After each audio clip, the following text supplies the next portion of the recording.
As we've perverted the course of justice, we've destroyed vital evidence in this case. You think we're right? That girl is, well, I mean, that girl has ruined my life. She's ruined my life. Is it ruined your life? Not just get grabbed up and grabbed as hard as I could in the world. Grabbed it like that. In this video, we'll discuss the story occurring in England in 2011. 17-year-old Emily Longley was full of hope and had a bright future awaiting her. But unfortunately, all her plans collapsed. This case caused a great resonance, not only because of the death of a young woman, but also because of how events unfolded after her death. Before diving in, don't forget to subscribe and click the notification bell. Without further ado, let's get started. Emily Longley was born in England in 1994 to Mark and Caroline Longley. 2 years later, her parents had another child, Emily's younger sister Hannah. From early childhood, the girls were very close to each other. They lived in a loving and caring family. When Emily was 9 and Hannah was 7, the family moved to New Zealand. Auckland became their new home. When Emily fell in with the wrong crowd after immigrating to New Zealand, her middle-class parents sent her back to the UK to start a new life with her grandparents. In 2010, Emily flew to England to study at Brockenhurst College. She wanted to get a business degree and dreamed of becoming a model. In England, she lived at her grandparents' house in Bournemouth. Bournemouth, adjacent to Poole in the west, is a town in the county of Dorset, a popular resort on the English Channel coast. When Emily moved to England, her sister Hannah was still at school, and her parents Mark and Caroline divorced, but maintained a friendly relationship. Emily was a beautiful young woman who attracted much attention. One day, she met 20-year-old Elliot Turner. He made quite an impression on her. Gradually, their communication grew into a romantic relationship. In April 2011, Emily returned to New Zealand to visit her family, whom she had not seen for about 6 months. Her father met her at the airport. She ran up to him and hugged him tightly, saying she missed him very much. Emily had a very close relationship with her father, who loved her madly and missed her smile, laughter, and dirty jokes.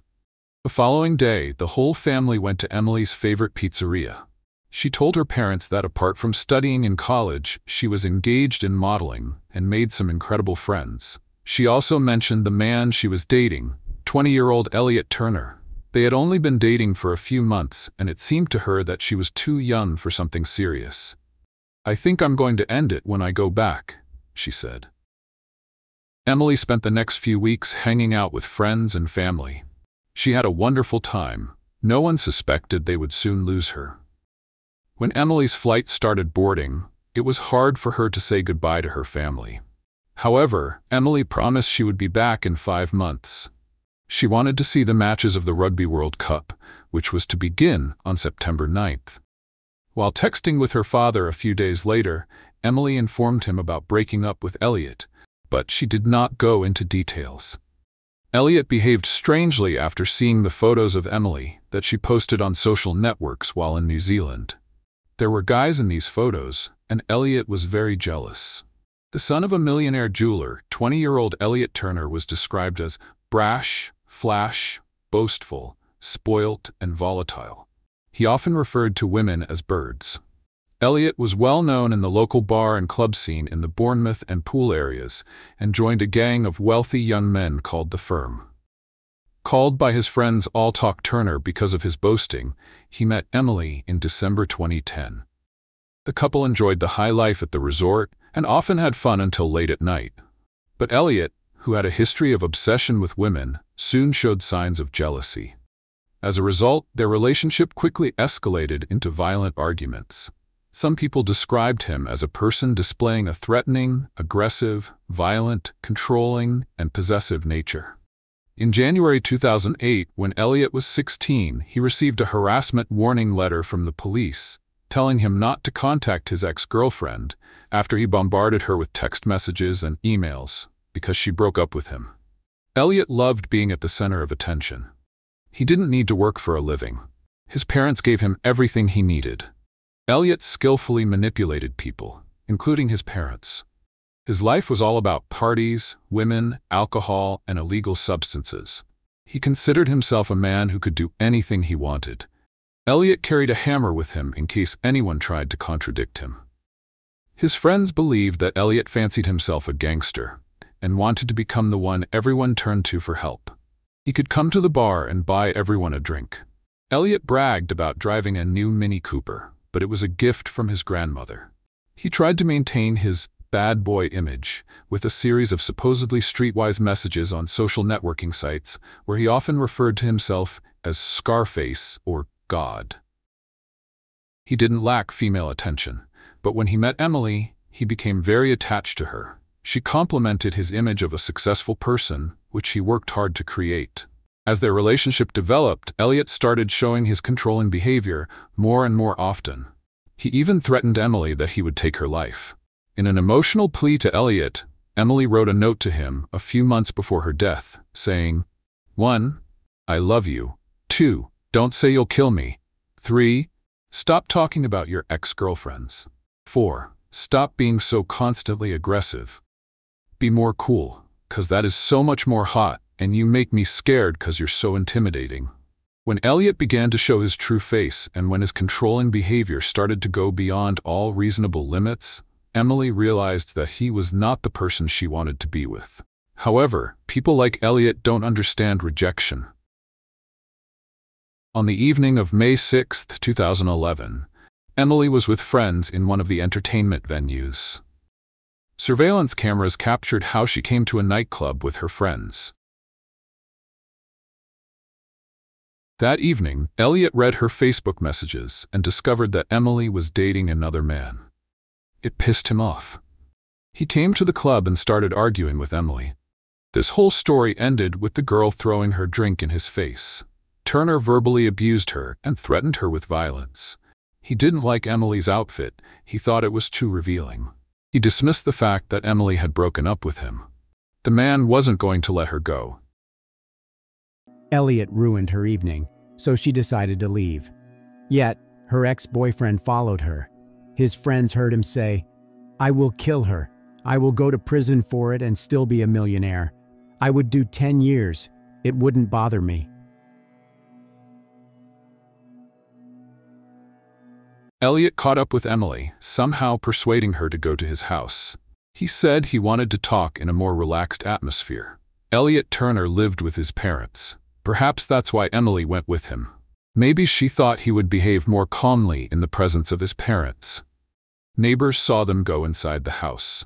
The following morning, Anita Turner, Elliot's mother, called the emergency service saying Emily was not waking up. Just tell me what's happened there, the main reason for the call. What it is, my son's friend is staying with us. This morning, I tried to wake both of them up, but the girl didn't wake up. We tried to wake her up. I don't know what it is. I need you to pull back the duvet from it and just look to see if you can see any signs of breathing. I tried to hold the pulse. No, I need you to put your face next to her mouth. Can you feel any breath? Can you see her chest going up and down? No. Nothing. What colour is she?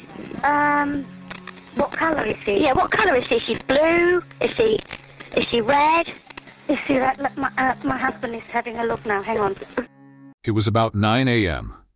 Before the arrival of the ambulance, Anita listened to the operator's instructions on how to help Emily.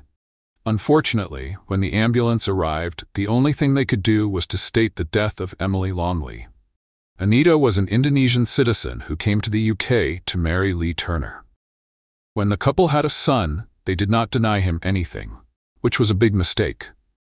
During her conversation with the emergency service operator, Anita's voice did not sound like the voice of a mother who had just found her son's girlfriend dead. She was too calm, as if nothing unusual had happened. Thousands of miles from England, in New Zealand, Emily's father Mark woke up at 2 in the morning and saw a bunch of missed calls from his ex-wife Caroline and younger daughter Hannah. There was also a voice message from Hannah, but Mark could barely make out what she was saying. Then he heard Caroline scream in the background, and her words, "Emily is dead." Mark refused to believe it. He called his mother in England. When she answered, his whole world fell apart. His mother was crying hysterically. Moments later, one of the police officers took her phone. "I'm sorry to tell you that your daughter Emily is dead." Mark couldn't believe it. After all, Emily was sitting on his couch and smiling just a week ago before flying to the UK. The grief-stricken father still refused to believe that his daughter was dead, but unfortunately, it wasn't a dream. The loss of the eldest daughter was a heartbreaking challenge for Emily's parents. The police told them that Emily had died in her sleep.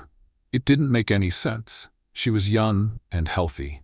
The police collected some evidence, but it was unclear what happened to Emily. They had to wait for the autopsy results.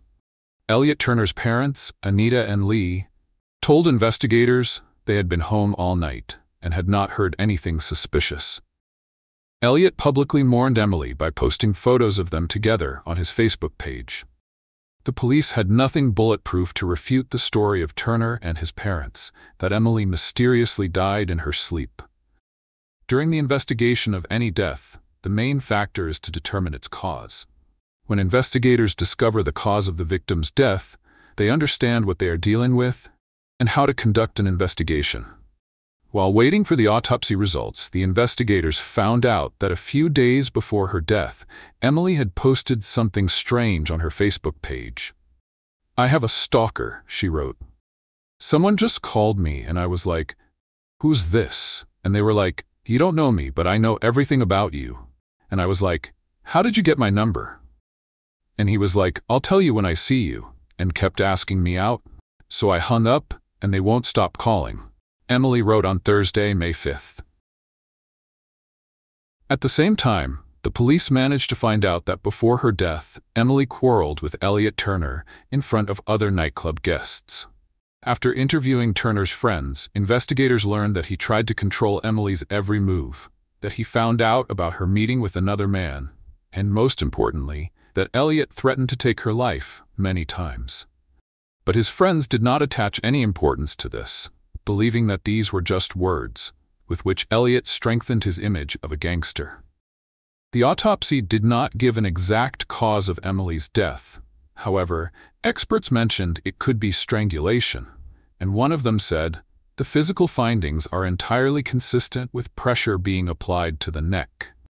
Investigators believed that one of the Turner family members could be involved in Emily's death, so they decided to install listening devices in their house. The police were hoping to find out if they were hiding anything, and they were right to do that. We were right to destroy them. You think we were right to destroy them? Yeah. Because we've perverted the course of justice. We've destroyed vital evidence in this case. You think we were right? Yeah. Yeah, Mum, but focus the conversation because it looks.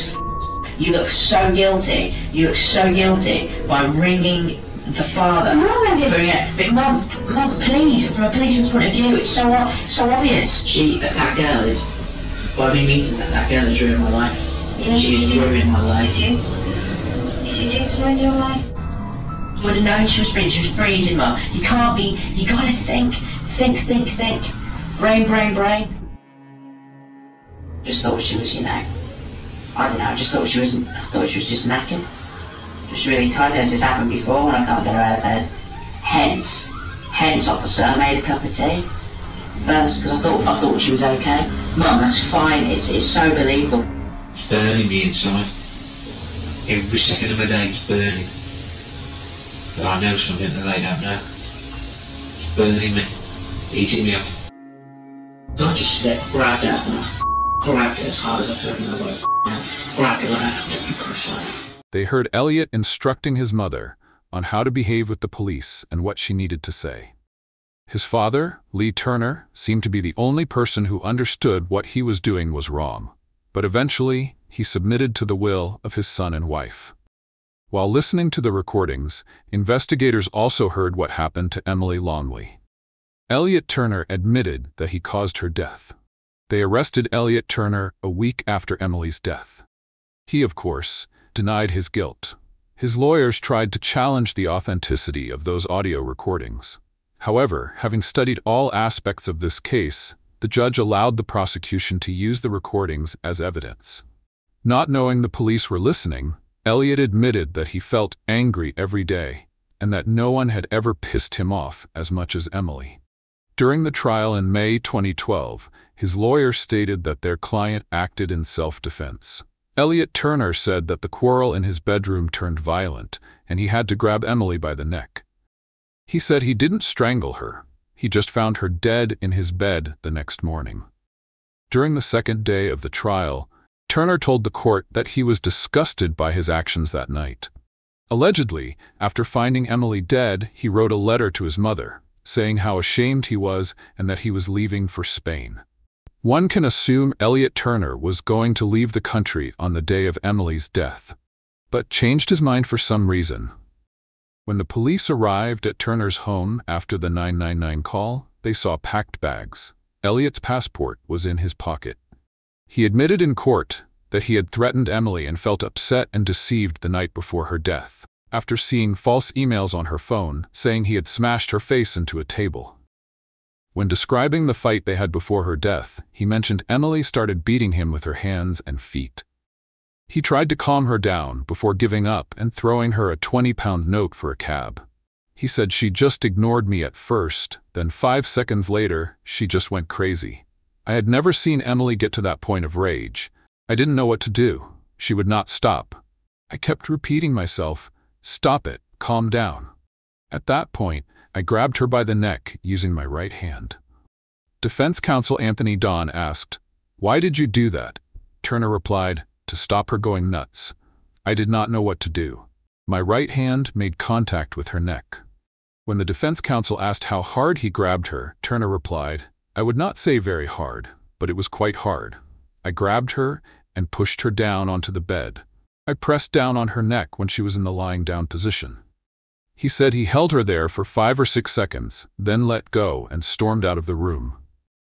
When asked if he intended to kill Emily, Turner replied, "No." He said he thought Emily had gone to sleep. Allegedly, he realized Emily was dead only when she'd not wake up the following morning. In an interview with the Herald newspaper, Emily's father, Mark, spoke about how hard it was for him to lose his daughter. "Here is the thing about death. It sucks. It doesn't matter if it is your child, your partner, or your 99-year-old grandmother. It sucks that a person is there one day and not the next. Well, it is not something we can deal with easily. All anniversaries are hard, birthdays are hard, Christmas is hard. Easter is also tough because it was the last time I really spent time with her." Mark Longley said the heaviest part was that he would never see the woman she could have become. "I miss seeing the life she was denied unfold. We had a brief glimpse of the woman she was becoming, and I was so proud of her. I am her father, and of course I'm biased, but the world really was a better place with her in it. It was certainly a lot more fun." At the trial, they portrayed Elliot Turner as a spoiled, wealthy kid whose parents wanted to help him escape punishment. The court heard he was given the run of the family's home in the affluent Queen's Park area of Bournemouth, where he would hold parties for his middle-class friends, described as wild by his father Lee. He was given his own living space in the converted garage of his parents' house, so he could come and go without disturbing them. It was in his room, which had its own minibar, that he strangled Emily on his bed. The police examined the computers seized from Turner and found the following search queries: death by strangulation and how to avoid punishment for a crime. The main motive of the crime was jealousy. The court heard testimony from Luke Ashford, who spent the night with Emily. As already mentioned, Elliot Turner found out about it. Even while in custody, Turner boasted that the jury would believe his twisted story, that Emily had attacked him and he had acted in self-defense when he strangled her in a fit of jealousy. In letters from his prison cell to his friends, he said he would soon drive a new Range Rover and move to Spain. He planned to sell the rights to his story and live a fashionable life. However, the jury quickly shattered his illusions when they found him guilty. On May 22, 2012, the court sentenced Elliot Turner to life in prison with a minimum term of 16 years. Announcing the verdict, Mrs. Justice Dobbs described Turner as a man of striking arrogance. She said Emily was a lovely, kind, fun-loving girl who brought a ray of sunshine to those she touched. That light has been extinguished suddenly and needlessly by you. You did not love her. She was just a trophy. The relationship, if it can be called that, was all about you. It was about control. Control you carried out using aggression and threats. You can put away thoughts of champagne, Bentley, and girls, and concentrate on the reason you are serving a life sentence. Mrs. Justice Dobbs also sentenced Elliot Turner to 9 months to run concurrently for perverting the course of justice. But Elliot Turner wasn't the only person on trial. His parents, Anita and Lee, whom Elliot used for cash to fund his lavish partying, loved their son so much they tried to cover his crime. Lee destroyed Elliot's confession letter, and Anita took the jacket from the bedroom where the letter allegedly was. His mother even postponed calling an ambulance so her son could cover his tracks and let the family come up with a convincing story for the police. When asked why she did not call an ambulance, Anita Turner replied that she did not believe Emily was dead. Under cross-examination, they asked her if she thought Emily had ruined her son's life. After a pause of 6 seconds, she replied, "No." In the recording, Lee asked Anita whether they had done the right thing. "We've done the right thing," Anita replied. Both 51-year-old Anita Turner and 54-year-old Lee Turner were found guilty of perverting the course of justice and sentenced to 27 months in prison. Mrs. Justice Linda Dobbs said, "The two of you chose to fight the case, showing little remorse. Mr. Turner, you claimed you didn't know the contents of the letter when you destroyed it, but the fact it was burning on your conscience is quite evident from your anguished tone of voice on the tape." Released in 2013 after serving half of their sentence, they still live in the house where Emily Longley died.